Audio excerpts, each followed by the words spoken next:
www.davidrey.com.ar. Periodismo para periodistas. Acá no nos calla nadie. Hola, ¿qué tal? ¿Cómo están? Espero que anden bien. Bueno, por si los argentinos no tuviéramos suficientes problemas, ahora resulta que el gobierno de Chile, otra vez en nuestra historia, pretende una partecita de nuestro territorio. Hace poco más de 2 años, cuando Chile era salvajemente atacado por la izquierda internacional, por el Foro de Sao Paulo, por el Grupo de Puebla, los argentinos de bien realmente estábamos muy preocupados por lo que acontecía en las principales ciudades chilenas. Y de veras que asumíamos como propios los desmanes que allí tenían lugar. Bueno, resulta que el gobierno de Sebastián Piñera parece que se alió con esa izquierda que le prendió fuego al país y ahora nos ha atacado directamente nuestra soberanía con un capricho realmente fuera de lugar, como es la pretensión de parte de nuestro territorio. Para desentrañar esta cuestión, vamos hoy a tener una charla con un general de brigada que además ha sido profesor titular de estrategia y justamente de geopolítica en la Escuela Superior de Guerra, Teniente General Campos. Además, es licenciado en Ciencias Políticas y, por si fuera poco, tiene un doctorado justamente en Relaciones Internacionales. Esto, sin embargo, es apenas una partícula de la currícula de quien, por esto mismo, considero es uno de los militares argentinos más preparados para poder hablar de este tema. Me refiero, y es un enorme placer, al general de brigada Heriberto Auel. ¿Qué tal, general? ¿Cómo le va? Gracias por recibirme. Gracias a usted, Rey, por llamar al Instituto de Estudios Estratégicos de Buenos Aires, que a este tema lo tiene muy bien estudiado hace mucho tiempo, pero ahora con esta novedad de carácter jurídico internacional y que afecta a las relaciones exteriores de un país como el nuestro que se sensibiliza en estos días porque carece de política internacional, carece de política exterior. Al no haber objetivos, no hay políticas. Las políticas son caminos. Exacto. Ahora bien, yo he escuchado con mucha atención la introducción suya. Sí, señor. Y de entrada le digo, mi estimadísimo amigo Rey, estemos tranquilos, porque todas estas, yo diría, nubes de humo, que han aparecido detrás de la cordillera con una respuesta argentina y una falta de aclaración de los problemas, se debe a que detrás de la cordillera y aquí hay elecciones. Y todo esto es parte de los fuegos artificiales propios de los tiempos electorales. Muy bien, muy bien. Llama la atención algo que sí debemos de poner como reserva. En Chile está cayendo del sillón presidencial un gobierno de derecha. Y se está encumbrando, probablemente, si es que, yo diría, la parte sana del pueblo chileno no despierta en tiempo, una constitución nueva que va a llevar seguramente el sello de la izquierda revolucionaria que no hace mucho tiempo incendió las iglesias históricas de Santiago, 60 supermercados en menos de 3 días, todos los coches del subterráneo de Santiago, que eran los más modernos de toda Iberoamérica. Así que el metro. Frente a ese hecho de insurgencia que condujo el Foro de San Pablo, el Foro de San Pablo lo había anticipado. y se presentó en Chile, que era el país que se esperaba fuera el primero de Iberoamérica en llegar al primer mundo. Chile estaba con una economía floreciente, con un proyecto que caminaba bien, tenía problemas de orden social que el gobierno de Piñera o no vio o no quiso resolver. Un gobierno también de coalición que tenía adentro quintas columnas y un presidente que no tenía aquello que debe tener un hombre conductor en estos días, donde tenemos una guerra mundial en curso casi desconocida, la contraterrorista global, que empezó en el 2001 y que acaba de tener un hecho tremendo en Afganistán, donde Estados Unidos le regala a China, que es su contendor en esta guerra mundial, por un problema de hegemonía. No es el contendor tipo Guerra Fría. Acá no hay un problema de ideología de por medio, pero sí hay un problema de preeminencia mundial, es decir, de hegemonía mundial. Me puedo permite. preguntar algo. Sí, sí, Sí. adelante. Usted acaba de mencionar que Sebastián Piñera, el todavía presidente de Chile, no tuvo lo que hay que tener para afrontar esta crisis. Pero claro, nobleza obliga, debemos reconocer que le advino al gobierno de Marras una crisis que no había ocurrido antes con los gobiernos anteriores, valga la redundancia. Entonces, claro, la pregunta es, bueno, pucha, sí. ¿por qué sí a Piñera y no a los anteriores? Y ya que usted menciona esa falta de liderazgo por parte del gobierno de Chile, ¿qué tendrían que haber hecho para sofocar esa rebelión, como usted inteligentemente señala, inspirada por el Foro de San Paulo? Bien, me parece muy atinada. Son dos preguntas. Sí, por favor. La razón por la cual los otros gobiernos anteriores no tuvieron este problema es que la contraofensiva revolucionaria ordenada por el Foro de San Pablo data del 24 de julio del 19 y no empezó por Chile, empezó por Colombia, siguió por Ecuador y recién en tercer término, después de haber fracasado en los dos anteriores, pusieron todo en la parrilla en Chile, que era algo así como el modelo contrario a seguir. Excelente.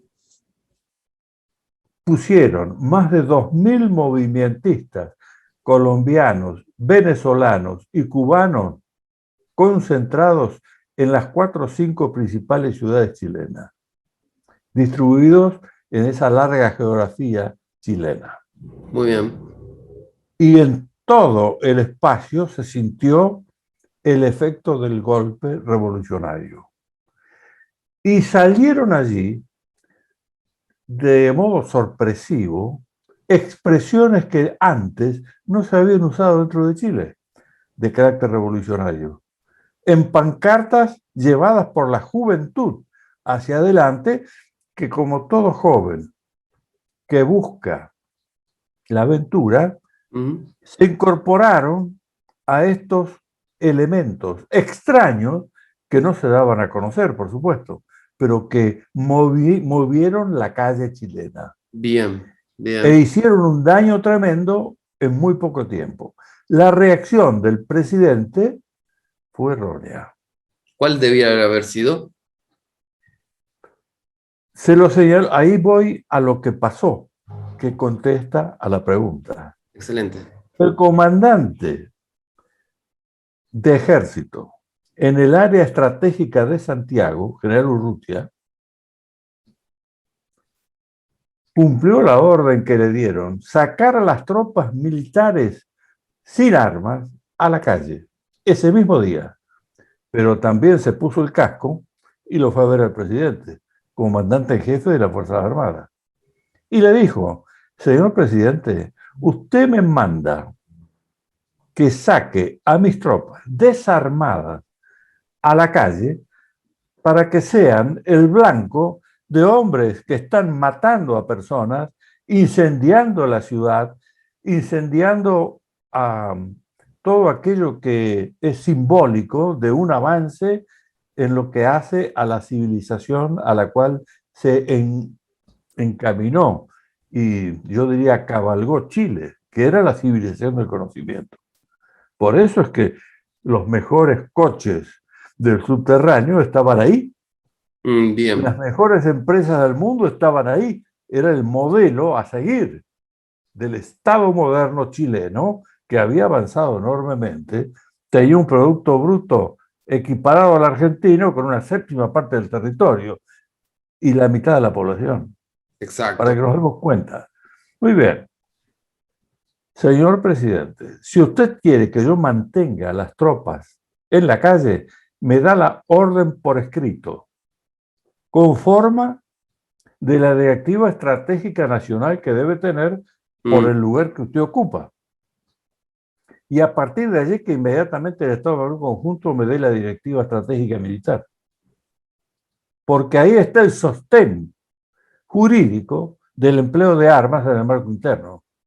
Cosa que aquí no hicimos en los 70 y estamos pagando un precio desmedido por esa ausencia de capacidad polemológica en el orden político. Falta de conocimiento. La guerra no es un hecho militar, es un hecho sociopolítico. Muy bien. Las guerras se empiezan y se cierran en el ámbito político, no en el ámbito militar. Brevemente, entonces, usted está sugiriendo que Piñera tendría que haber autorizado. Exactamente. Tendría que haber entendido lo que le dijo el general. Y antes de irse el general le dijo, señor, si usted no me da esos documentos antes de la noche de hoy, mañana mis tropas se vuelven a los cuarteles. Excelente. Y es lo que hizo. ¿Y eso no hubiera generado una sangría? ¿No le parece algo que inmediatamente hubiera sido condenado por los medios de manera global? Bueno, la alternativa fue la que estás planteando. Mantengo las tropas en los cuarteles y trato de negociar con el enemigo. Exacto. El enemigo le dijo que sí, mientras le incendiaba al país entero. General, sí, quería negociar. ¿Qué negoció? La nueva constitución y lo tuvo que aceptar. Pobre Chile. Porque General, había pasado el tiempo y él siguió pensando de que iba a negociar. Lo que hay que entender, en resumen, porque no le quiero hacer perder tiempo, pero es necesario entender esto. Yo puedo negociar con un adversario, pero no con un enemigo. Y menos aún si ese enemigo es un fanático. Si ese enemigo está ideologizado y absolutamente fuera del orden político propio. Ahí no hay negociación viable. Había un agresor interno con una guerra que se llama guerra de séptima generación, que es la que está activa en el mundo de hoy. Son las nuevas guerras. Muy bien. Las famosas guerras asimétricas que aquí toda la población, ustedes en las radios, debieron de estar explicándolas por una razón sencilla. Las murallas de la ciudad no son importantes. Lo que es importante es el personal que está dentro de las murallas. La defensa no la hacen las murallas, la hace el que vive dentro de las murallas. Y si no sabe quién es el enemigo y qué está haciendo el enemigo, había transcurrido 1 año y medio desde la orden de contraofensiva revolucionaria en todo el continente. ¿Y qué hicieron? Nada. Te quiero decir que la directiva del Foro de San Pablo está en la página web del foro. No me la mandaron. La voy a buscar yo por Google a Internet, a través de Exacto. Internet. Se Y puede ahí ver la tengo. tranquilamente. Muy bien. General, seguramente usted es conocedor de la idiosincrasia de los que componen las Fuerzas Armadas chilenas. ¿Acaso el soldado típico del país vecino posee esa inquina contra los argentinos? ¿Abraza ese secreto deseo expansionista a como dé lugar? ¿O estas son todas menudencias que más bien corresponden al espíritu de los políticos de ese país? Es una costumbre que Chile pretenda territorio argentino, es una costumbre que den 2 pasos, retrocedan 1. Convengamos que en una época casi vamos a la guerra. ¿Qué me diría usted en general, por supuesto, de la idiosincrasia del militar chileno? Más que del militar chileno, de la sociedad chilena. Es Eso polémico eso. no es propio de los militares. Voy a los hechos, no a las opiniones. Bien. Voy a los conceptos. Los conceptos, las opiniones pueden darse en el bar de la esquina, pero estamos hablando a través de un medio de comunicación social y no podemos vender baratijas, no podemos repartir bolitas de vidrio. Cuando San Martín estaba por embarcar a las tropas para cumplir con el plan continental, un sector de la sociedad chilena, el mismo sector que nos traicionó en el 82 en la Guerra del Atlántico Sur, presionó sobre O'Higgins, que había estado al lado de San Martín acá en Mendoza, en el campo Lumerillo, durante más de 1 año y medio, para que nombrara comandante de la campaña al almirante inglés que venía a alquilar la flota para llevar a las tropas al Perú, Cochrane. Los argentinos no lo saben. Creo que vos te enteraste en este momento. Me suena Cochrane de alguna lectura de los libros de José María Rosa, de allá. Pero este dato no lo tenías registrado. No. Y si lo tenía, la verdad que lo ha refrescado, pero con precisión Yo le no puedo lo he decir que visto en ningún libro de historia, ni aún en no. los revisionistas, ni aún en los revisionistas. Muy bien. Cuando yo conocí por primera vez el campo de Chacabuco, lo hice rodeado de personal extranjero. Pero al lado mío había un coronel en actividad chileno, que era el que nos acompañaba a ese lugar. Explicó por dónde accedieron las tropas sanmartinianas. Pero cuando llegué al campo, yo quedé absorto. ¿Por qué? ¿Sabes lo que es una pirca? En absoluto. Una pirca es una tapia de piedra bola, pegada con cemento, de forma circular. Es una tapia que nosotros acá en la Pampa de Húmeda la hacemos con ladrillos, pero en la montaña se hace con piedra. De forma de media luna, en el lugar donde se dio la batalla, de unos 200 metros de extensión, con letras aceradas de 1 metro de altura. Al vencedor en Chacabuco, General O'Higgins. Epa. Eso tampoco lo sabía. Tampoco. Bueno, En Rey, absoluto. esa es la formación que se le da a la sociedad chilena. Odiarnos. Cuando ellos tuvieron que elegir aliados en el 82, no eligieron a la Argentina, eligieron al Reino Unido. Pero es que ellos ya venían con una... Desde antes de la independencia que les dio San Martín. No te olvides que la independencia de Chile la llevó San Martín con su plan continental. Le ofrecieron la presidencia. Chile le dijo no, Yo estoy acá como soldado de un ejército libertador que ahora tiene que ir a Perú. Es un chileno que me acompaña, el general O'Higgins, el que se va a hacer cargo. Me pone la piel de O'Higgins, gallina. Me pone la piel de gallina. bueno, eso habla de la personalidad de San Martín y también de la lealtad de O'Higgins. O'Higgins nunca le faltó a San Martín. Y para dato que tampoco tenés registrado, San Martín murió O'Higgins murió en la casa que le regaló San Martín, en Muy Lima, bien. en las afueras de Lima.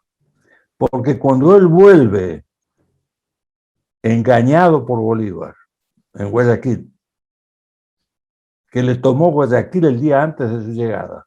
Engañado por Bolívar. Sí, señor, porque Bolívar, el general Espejo, mendocino, va una semana antes a Guayaquil a preparar la reunión. Y cuando llega el barco de San Martín, se adelanta en una lancha y le dice: señor general, ayer el general Bolívar dictó un decreto incorporando a Guayaquil a Colombia. Pertenecía al Perú. San Martín, a partir de ese momento, supo que iba a un fracaso total. El político, San Martín era un militar profesional, había calzado uniforme a los 12 años. Estuvo solamente 10 años en el país. En esos 10 años dejó todo, su salud inclusive, pero nos dejó la independencia. Bolívar era un abogado que se puso el uniforme para entrar en campaña. El general Sucre fue el que le resolvió las batallas. Y la aspiración de él es ser un emperador de Iberoamérica. Ahí estaba la gran diferencia de los dos. Ahora bien, volvamos a Chile. Chile educa a su gente en la escuela primaria con libros de historia muy diferentes a los libros de historia que nosotros. Yo pertenezco a una generación de principios del siglo XX. Yo ingresé en la década del 40 del siglo pasado a la escuela primaria. Los libros que leí a lo largo de toda mi vida, las 4 carreras universitarias que tengo, nunca he visto un libro que vaya a denostar a Chile. Al contrario, nosotros hemos hablado siempre de los hermanos chilenos, de la confraternidad con Chile, de los trasandinos hermanos de los argentinos. Pero es cuestión de ir allá, pasar un tiempo con ellos, hablar sin que te reconozcan como argentino, ahí tenés la verdad. Hay un hecho. El hecho de Cochrane y el hecho de Margaret Thatcher demuestran y no nos deben dejar ninguna duda. Hay un problema muy serio. El señor Piñera se está cayendo de la silla. Ahora vienen las elecciones. La constitución nueva que va a darse sobre el modelo de la constitución cubana, él la facilitó. Impresionante. Porque no lo entendió el general Urrutia, que le dijo: los soldados no tiran con balas de goma y no los voy a mandar para que los cacen como palomas a la calle. Hay un proceso revolucionario caminando. Eso acá tampoco se entiende. En un principio convengamos que Piñera dijo, estamos en guerra. Después, cobardemente, se tuvo que retrotraer. Y si no el general Urrutia lo primero que le dijo ese día: usted dice que está en guerra, yo no. Exacto. Porque si estuviera en guerra, usted me habría hecho llegar el documento que corresponde. Muy bien. No vamos a operar en el exterior, no vamos a una guerra internacional. Estamos en un proceso de guerra civil, de guerra interna. La guerra interna no es cualquier guerra, Es la peor de la especie de la guerra civil. La Es guerra una civil, guerra de odio social. terrible, Todavía terrible. hoy se habla acá del odio social. Nosotros, con la elección de ayer, anteayer, perdón, ¿no es cierto? Hemos dado un paso, sin que lo sepamos, dentro del estado de guerra que vive la Argentina. Ya vamos a Porque hablar de eso. la diferencia que hay entre el Chile conservador de Piñera es que acá gobierna un presidente y una vice que responden al Foro de San Pablo. Totalmente, Muy totalmente. bien. Entonces, el sistema que tienen que cambiar ellos necesariamente necesita de las elecciones del mes de noviembre. No van a buscar el cambio, como están hablando, del Código de Justicia, el Código Penal, o algo. Van a cambiar el sistema político. Pobre Pasamos Chile. al del partido único. El partido único es el Partido Comunista. Entendamos esto. Entonces, el tema es que acá se puede conseguir a través de las elecciones y allá, porque hay un gobierno de ellos. Y allá tuvieron que darlo a través de una insurgencia. La insurgencia caminó y el pueblo argentino empezó a decir antes de ayer que no. Esto es Excelente. lo que tenemos que explicar y Muy que bien. creo que es la importancia de la pregunta que vos me hiciste. Porque de lo Definitivamente. contrario, hablamos de un tema histórico ajeno y tenemos que ver que ese tema nos está afectando acá y que nadie habla de este tema. Estamos oyendo todo el día la crítica a la corrupción. Hablan de la grieta. La grieta, ¿cuál es la naturaleza de la grieta? La naturaleza de la grieta social argentina es la posición. Hoy te mandé un trabajo. Sí, sí. ¿Lo leíste?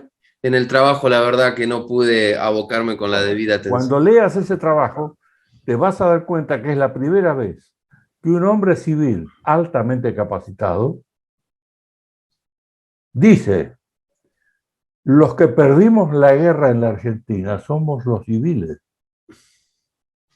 Los militares ganaron los combates. Vino un presidente en el 83, Raúl Alfonsín, con un decreto 158/83 y trastocó la victoria táctica en una derrota estratégica y política. Él Excelente. emplea términos civiles, pero desde el punto de vista polemológico, de eso se trata. Es un Entendido. problema de trastocamiento. Y ese tema también los militares lo tienen que conocer. ¿Saben por qué? Porque está en Clausewitz. Lo explica Clausewitz, contemporáneo de San Martín. Trastocamiento de la victoria en derrota. Y eso es lo que nos está pasando acá. Ese trabajo que hoy te mandé por WhatsApp, tiene una claridad absoluta. Lo voy a suscribir en davidrey.com.ar, lo voy a copiar y lo voy a pegar ahí para que la gente sepa de qué estamos hablando. General, me gustaría que volvamos a la cuestión Chile-Argentina. ¿Cómo andamos en tiempo? Excelente, por lo pronto. ¿Tenemos cuánto tiempo tenemos? El que necesitemos, no se haga problema. Bueno. Ante una escalada en el conflicto que plantea Chile respecto de su ambición territorial, una escalada que no necesariamente quiere significar la guerra, esperemos. ¿Cómo sería la reacción internacional? ¿Cuáles serían nuestros aliados? ¿Y los de Chile? Es un supuesto muy difícil de plantear, porque no me queda ninguna duda que eso no va a ocurrir. Muy bien. La economía de ambos contendores no lo permite. Ahí está la razón. No está la razón en la voluntad política, sino que la logística no da. Muy bien. Esa es la razón. Excelente. Pero podemos hacer un ejercicio teórico, un TEG, que no tiene nada que ver con la realidad de lo que puede ocurrir. La ocurrencia de una guerra regional no es viable. No tiene apoyo de ningún tipo. de ningún tipo. Y el repartidor de poder regional está con otros problemas, que es Estados Unidos. Estados Unidos en este momento tiene un gravísimo problema por los errores que está cometiendo. Tiene un problema interno de descomposición que nunca tuvo antes. A donde está llegando lo que acá vimos en los últimos 70 años, está llegando recién ahora a Estados Unidos, con la extrema izquierda del Partido Demócrata. Terrible, terrible, lamentable. Con el error que han cometido en la retirada de Afganistán, que va a traer un sacudón enorme. Le han entregado material de guerra para 2 ejércitos. Se lo regalaron propiamente, no lo fueron a buscar, nada. Eso es irracional, inentendible. Inentendible. Ahora, entonces, esperemos que los talibanes no sean tan malos como los han pintado, porque con todo ese arsenal, mamita querida, ¿no? Bueno, ahí están hablando en este momento los rusos, están haciendo ejercitaciones con los bielorrusos. No olvidemos que los rusos fueron vencidos ahí. Ahora fueron vencidos los americanos. Y en el pasado fueron vencidos en el mismo lugar por los señores de la guerra afganos, los británicos. Quiere decir que Occidente está perdiendo una posición enorme en ese lugar y solamente quien puede aprovechar este alejamiento es justamente la potencia en ascenso. Los chinos ya están ahí. Y la importancia geopolítica justamente de Afganistán es que es la única puerta del Asia Central a las aguas calientes. No hay otra comunicación en el continente hacia las aguas calientes. Salen por ahí. Pero además hay tierras raras, litio, oro, opio, el 99% del opio del mundo, que es la razón por la cual hay mucha plata dando vuelta. Y todo esto ahora va a quedar en manos de talibanes, pero ya están ahí soplándole en la nuca al que da. Exacto. Es decir, ahora hay problemas entre el ISIS, Al-Qaeda y talibanes.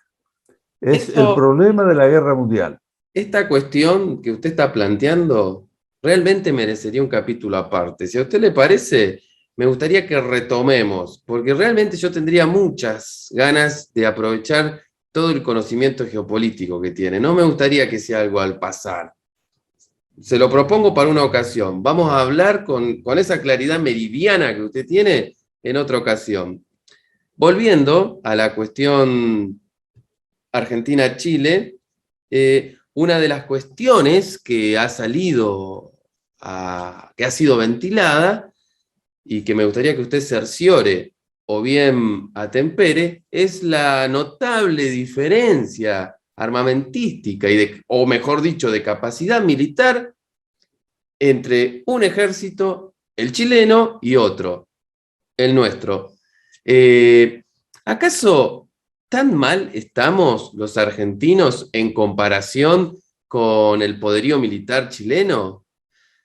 ¿Cuál sería, usted es militar, ¿a quién le voy a preguntar? ¿Cuál sería nuestra capacidad de combate?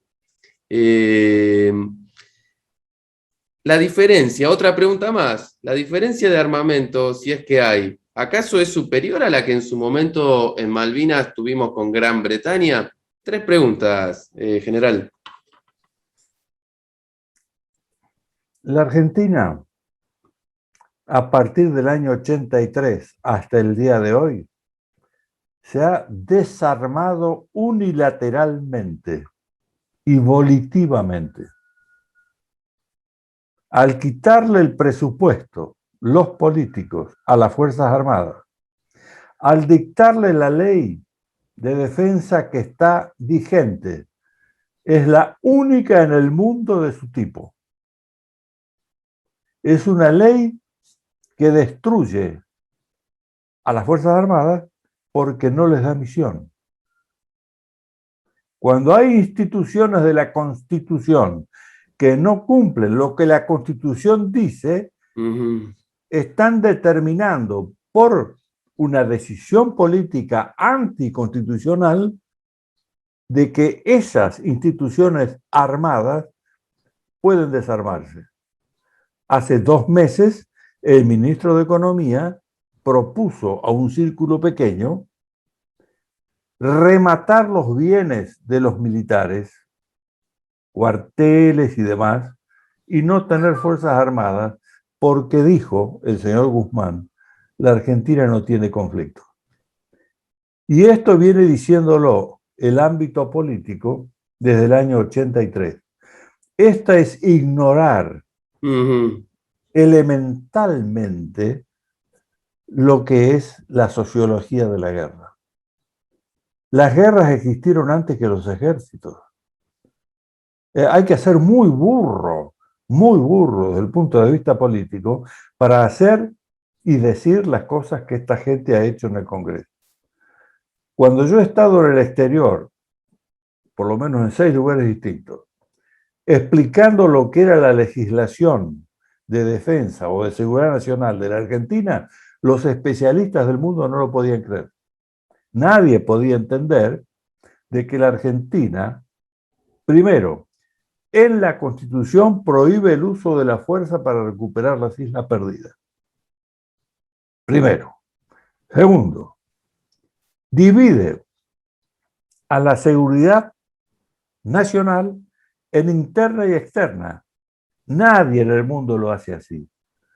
En todo el mundo la seguridad es estratégica y pública. La pública está en manos de la justicia penal y de las policías y fuerzas de seguridad. La estratégica en manos de las Fuerzas Armadas. Acá no. Prohíben a las Fuerzas Armadas aún hacer lo que están haciendo, repartiendo comida o repartiendo vacunas. No lo pueden hacer si el espíritu de la ley es interpretada tal cual está escrito. Por supuesto, como está escrito y se puede de alguna manera entender otra cosa, el gobierno anterior había liquidado la reglamentación de la ley, porque era aberrante, iba más allá de lo que decía la ley. Llegó este gobierno y lo primero que hicieron fue restablecer la misma reglamentación de la ley. Ni un soldado puede incluso tener un recorte que tenga que ver con el tema de seguridad interna. En Trelew hubo un relevo de un almirante, de 2 capitanes de navío y del jefe de Estado Mayor de la Armada por tener una carpeta en una caja fuerte con 2 recortes del diario local sobre temas de seguridad. Y esto no se conoce. Para que nos demos cuenta que es mucho más grave el tema de lo que está planteando. No solamente la Argentina no tiene fuerzas armadas, porque el problema es que no tenemos planeamiento estratégico. Al no haber planeamiento estratégico, ¿cómo hacemos? ¿Improvisamos de nuevo? Claro. ¿O no nos dimos cuenta que improvisamos en los 70, improvisamos en el 82 y ahora, ante cualquier eventualidad, va a haber que improvisar? Y una guerra improvisada es una derrota anticipada. Las guerras no se pueden improvisar. Vos no podés improvisar una cena para 300 personas en tu casa para esta noche. En rigor. En rigor. Bueno, para poner un ejemplo elemental. General, mientras todo esto que usted menciona ocurría en Argentina del 83 a esta parte, mientras eran destruidas nuestras Fuerzas Armadas, en Chile pasaba distinto con eso. ¿No es así? Es uno de los países de Latinoamérica. Todo lo contrario. Todo lo contrario. Una parte de su presupuesto importante que triplica la nuestra o más todavía, está abocada. En la Constitución chilena, la Constitución le da un porcentaje de los ingresos de la venta del cobre para el presupuesto de defensa. Esa es la razón que tienen F-16, los Leopard en el ejército, todos los sistemas de guerra naval últimos en lo que hace a misilística, Y lo fundamental es que han capacitado a sus Fuerzas Armadas, en particular a su, digamos, alto mando. Tienen que tener conocimiento de 2 a 3 idiomas y tener títulos universitarios para llegar a ser general. Qué barbaridad. Pero Qué diferencia. además, hacen cursos en el exterior en los mejores ejércitos del mundo. Y además, han obtenido el comando de todas las ejercitaciones multinacionales. Es un almirante chileno el que ha comandado los ejercicios de todos los países del Pacífico. Esto es fundamental. Y acá, esto, teniendo a Garré como presidente de la Comisión de Defensa, imagínense lo que fue. Cuando llegaba una invitación, iba a un cajón. Nunca participamos. Impresionante. Para poder practicar o volar, nuestros pilotos navales tienen que ir a Brasil, que le presten un avión y un portaaviones para poder practicar 2 o 3 aterrizajes. En este sentido, general, si podemos ser breves con esta preguntita, mucho mejor. Más allá de que, como usted dice, la guerra de Malvinas fue improvisada, los actos de arrojo atribuidos a las Fuerzas Armadas Argentinas han dado de qué hablar al mundo. Entonces, la pregunta es, hoy día, más allá de este desastre propiciado por los sucesivos gobiernos, ¿cómo usted podría decirnos que está la preparación técnica, por un lado, y la preparación moral?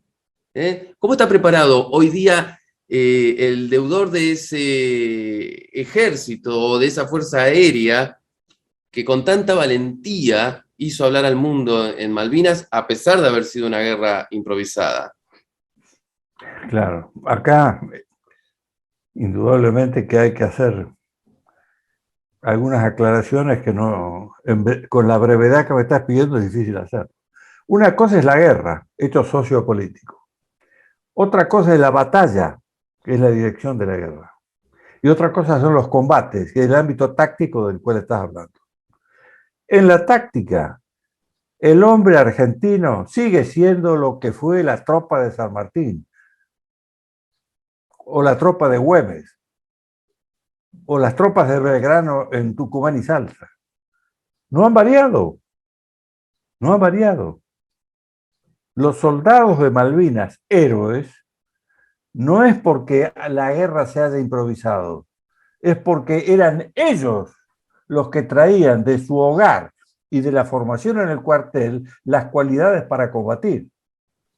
Pero una cosa es el combate, otra cosa es la batalla y otra cosa es la guerra. Muy bien, muy bien, muy bien. Entonces, qué hermosa respuesta. Entonces, ¿qué ocurre cuando un hombre se sacrifica y gana los combates y los políticos pierden la guerra? Y los generales pierden la batalla. Ocurre lo que ocurrió en Semana Santa.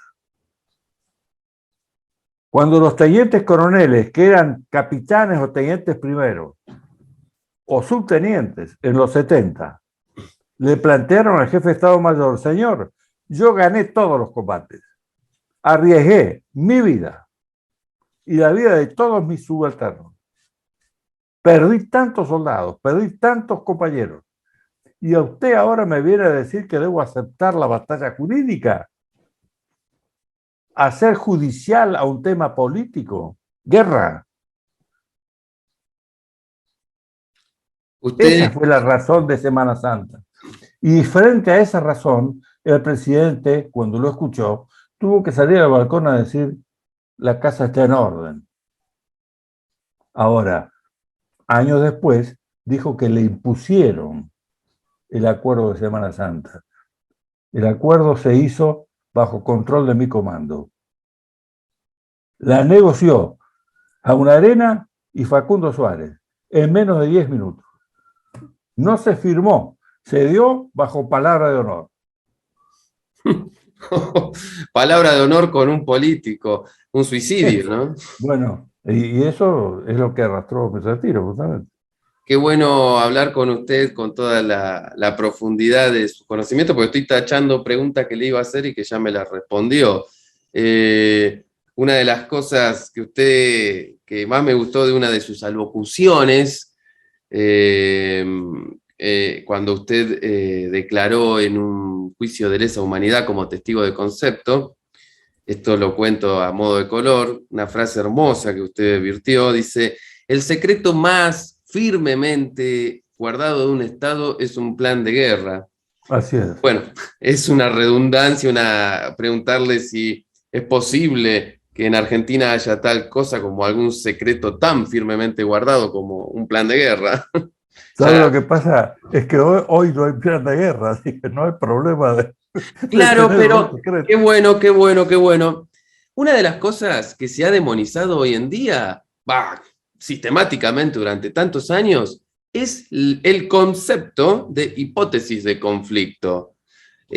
Pensar en eso ya es mala palabra, es como que nos queremos salir a guerrear con todo el Estamos mundo. muertos, estamos muertos. ¿Qué es una hipótesis de El- conflicto? Mire, solamente en el cementerio hay paz. Ahora, si el empleado municipal que está ahí no es un atorrante, porque si hay un atorrante ahí, ni siquiera en los cementerios hay paz, ¿cierto? Porque los hombres, naturalmente, tienen maldad y bondad y tienen problemas, tienen conflictos. ¿Cuál es la base del conflicto? La acción y la reacción. Ahora bien, en el marco interno, si hay políticos de envergadura, esto va al diálogo político, que es la negociación. Y en la negociación se va a una síntesis que supera el conflicto. Cuando la negociación es inviable, como te lo dije hace un rato, porque el que va a negociar de un lado lo hace de mala fe o bien lo hace como fundamentalista, plantea un dogma. La razón la tengo yo. Cristina Kirchner. ¿Quién va a negociar con Cristina Kirchner? Si ella tiene la razón y la verdad.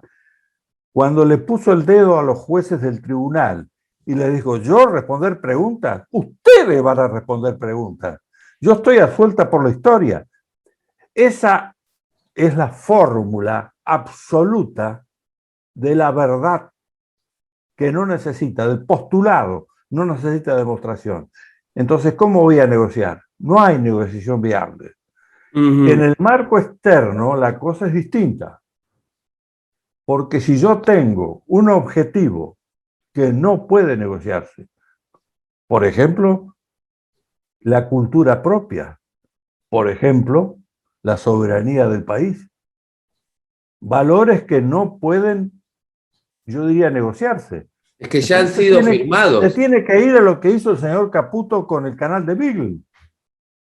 Y lo discutió en el marco interno, con un hombre que tenía poca posibilidad de diálogo televisivo, que era el senador Sadi, que perdió el encuentro.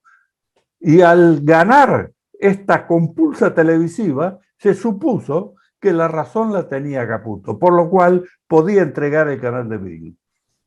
Y perdimos las islas.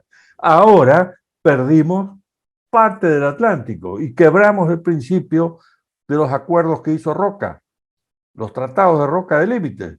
Argentina en el Atlántico, Chile en el Pacífico. Hoy, gracias a Caputo, Chile está en el Atlántico.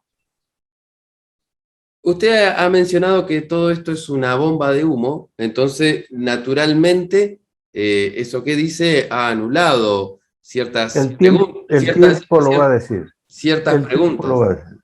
Pasan las elecciones. No, lo que y quiero esto, decirle es que esa sentencia suya anuló algunos interrogantes que yo quería hacerle en este sentido. Pues si es una bomba de humo, entiendo que para generar una cohesión momentánea en aras de un mejor resultado electoral.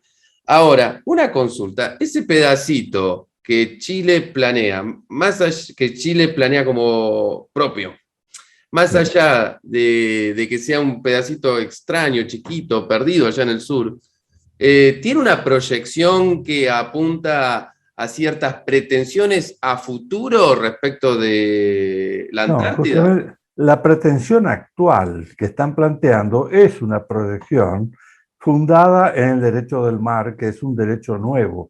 En el derecho internacional público, el derecho del mar es reciente, digamos, ¿cierto? Y las costas tienen una proyección Sí, a un derecho sobre zona económica exclusiva. ¿Mm?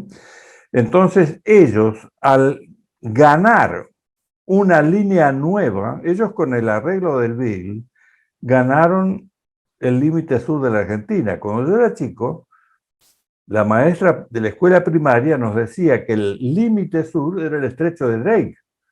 Hoy el estrecho de Drake no es más límite sur de la Argentina.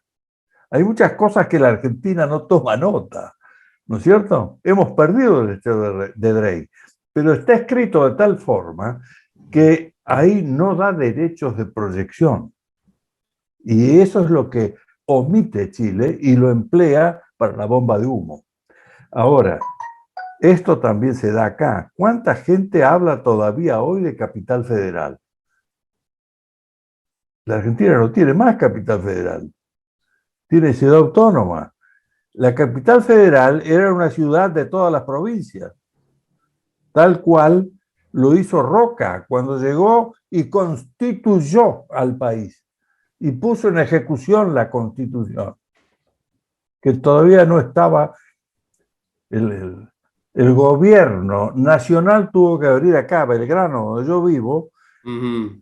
Se instaló el Congreso aquí, en donde hoy es Museo Sarmiento, sí. porque el gobernador de Buenos Aires los había echado de Buenos Aires, de la ciudad de Buenos Aires, que era el doctor Tejedor. Tuvieron que morir más de 5.000 personas para lograr nacionalizar el puerto y que no sea de los habitantes de Buenos Aires, sino del país, era el puerto de toda la nación. Y salía por ahí la producción del interior, no de Buenos Aires. Pero Buenos Aires quería la renta del puerto, comprar armas y pelearlos a todos los del interior. ¿Nos llevó cuánto? 75 años de guerra civil. Roca lo liquidó porque tenía autoridad Muy y, bien. y por algo le decían el zorro. Exacto, exacto. Qué bueno hablar con usted. Por supuesto que yo no puedo desaprovechar esta ocasión, que para mí, le juro, es de lujo, de poder tener este diálogo con usted, respecto de consultarle acerca de algo que siempre me ha llamado la atención. Usted ha mencionado con mucha razón que los gobiernos del 83 a esta parte, los políticos, siempre han despreciado a las Fuerzas Armadas en general, las han demonizado, han violado leyes, han violado la Constitución. Rey, no son todos, Bueno, son pero por lo general. una mayoría. Y Exacto. hay una razón, hay Pero una razón. yo Me voy a quiero, una frase de General MacArthur. No hay sustituto para la victoria. La derrota del Atlántico Sur trajo un aplastamiento de las Fuerzas Armadas, porque fue una guerra convencional, mal pensada, mal llevada, mal conducida, frente a la NATO, la OTAN. ¿cierto? La OTAN, Sí, sí, la sí. Organización del Atlántico Norte. Ahora, Bueno, muy bien. Esto acompañado que el proyecto político del golpe de Estado de 76 estaba acabado. Las dos cosas trajeron un gobierno comandado por el señor Raúl Alfonsín. ¿De dónde venía Raúl Alfonsín? Del PRT, del Partido Revolucionario de los Trabajadores. Era el abogado defensor de Santucho. exacto. Muy Digo, bien. Ese hombre que hoy se lo endiosa como el que recuperó la democracia, a mí personalmente me lo dijo a solas y con 2 botellas de vino puestas: yo quiero el partido único. El PRI mexicano es el modelo. ¿eso le dijo Alfonsín a usted? Sí, señor. En un almuerzo en Olivos, a solas. cuando yo le llevé la firma de las hipótesis de guerra por orden del ministro Borrás. Lo que pasa es que el ministro Borrás murió y el verdadero jefe de gobierno era el ministro Borrás, porque era el jefe de Renovación y Cambio. Los alfonsinistas se van a caer de espalda cuando escuchen. Bueno, lo he escrito muchas veces y lo repito hoy. Muy bien. ¿Por qué? ¿Por qué? Porque no me quedan dudas. No lo leí ni me lo dijeron. Bien. Me lo dijo a mí. Yo se lo comenté a mi general Fernández Torres y al día siguiente al ministro. El ministro me contestó: cada vez que pisa el corcho, dice lo que aprendió del padre. Entonces fui a averiguar qué era el padre. El padre era un anarquista comunista español, echado por Alfonso XIII y echado por Irigoyen de la Argentina, justamente por ser un anarquista activo. Y en su hijo sembró esa semilla. Él, cuando se descontrolaba, le sacaba esa verdad. Lo controlaba Borrás. Borrás murió. Bueno, como decía el Martín Fierro, los niños y los borrachos no mienten. Bueno, sacaba su verdad de... Ahí estaba el problema. Entonces, ahí es donde sale el decreto. Pero el decreto 183/83, mi querido Rey, viene de la Universidad de Oxford. Le escriben la inteligencia británica del Foreign Office y de las Fuerzas Armadas. Es decir, lo trasladan acá por vía de una estrategia indirecta, Sun Tzu, una operación judicial que va a aniquilar espiritualmente a las Fuerzas Armadas, mientras se asocian con Horacio Berbisky, montoneros, para llevar adelante, con todos los elementos que Alfonsín le proporciona de comunicación del Estado, esa propaganda que hoy citaste vos. La masa de los políticos denostan a las Fuerzas Armadas, claro, por ser la dictadura, por ser la muerte. Bien. En aquel tiempo yo vivía, vos no, estoy muy joven, en aquel tiempo es, si pensás como nosotros sos la vida, si pensás como ellos sos la muerte. Y nadie reconocía que acá hubo una agresión externa que entró por las quebradas del norte, se aposentó.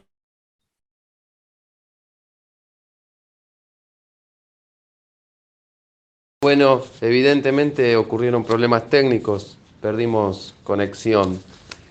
Solamente me quedaba una última pregunta, más allá de lo militar, algo que me sorprende enormemente en su persona y que quizás no tenía nada que ver con las temáticas a tratar. Si usted quiere me la responde con un breve audio por este medio y veré cómo la suscribo. Me sorprende y quisiera saber cuál es la clave. Usted nació en el año 1933, si no investigué mal, hoy tiene 87 u 88 años. Y quisiera saber cuál es la clave para llegar a 88 años con esa lucidez, con esa claridad, con esa juventud. En fin, en otra ocasión seguiremos desandando esas cositas que quedaron en el tintero. Aprovecho para mandarle un fortísimo abrazo. Bueno, mi estimado amigo Rey, le contesto ya la pregunta suya. Mire, para mí la clave, no digo de mantenerme joven, porque vivo plenamente mis 88 años. Hay dos cosas centrales. Primero, Dios me ha bendecido al darme una compañera de vida que me ha hecho feliz, que me cuida. Y en segundo término, trabajo todo el día. No soporto estar inactivo. Y eso me mantiene vivo, porque todavía pienso que tengo una misión que cumplir. No quiero irme y ver a la Argentina en decadencia. La Argentina es un gran país. Dios nos dio todo. Y la dirigencia no puede fallarle a ese país. Lo único que no camina en la Argentina es la dirigencia. Y para eso he trabajado toda la vida formando oficiales y formando jóvenes en las universidades. Y ahora, cada vez que me llaman, les digo las cosas como te las dije hoy a vos, con toda crudeza y con toda sinceridad. Si ves la necesidad de que mañana conversemos, me mandás por la tarde, yo voy a estar fuera a la mañana, un mensaje y a la misma hora de hoy nos juntamos por Zoom. Te agradezco mucho tus palabras, que para mí son una caricia, y te agradezco también la oportunidad de poder hablar de estos temas que a la gente les importa mucho más de lo que vos crees. La comunicación social y la formación de opinión pública es central en estos tiempos. Escribí a Periodismo para Periodistas. Hacete oír. ¿Tenés algo para decir? Decilo. Envía tu mensaje a info@davidrey.com.ar. On the Radio.